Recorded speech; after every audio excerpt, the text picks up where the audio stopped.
सालू पानी ले आता ऑफिस के मैडम आए लाइन। ई के है हो? ई के कल आई काल करता। अरे जा पहले पानी लेके आवा तब पूछिया। पानी ना बकुल लेके आती खाली जाते बाबूजी के लिए खाई। बाबूजी देखो उनके पता नहीं कौन चुड़ैल के लिए आए कहां है तो कहते जा पानी लेके आओ। चलो देखो तो।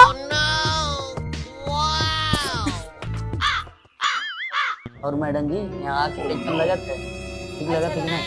ई का चला था? अरे ये हमार बड़की मैडम है, सीनियर है, इन्हीं की वजह से हम के घर चलते हैं। अरे मैडम है तो खबरी बैठा जल्दी से। ये क्या बोला थे रे पागल औरत? व्हाट नॉनसेंस, ये कौन है? अरे नथिंग मैम, रिलैक्स रिलैक्स।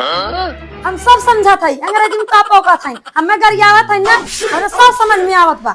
अरे चुप पागल, पानी दे जो अपन काम कर। कैसे चपक के बैठा है? दूर हटा पहले हटा।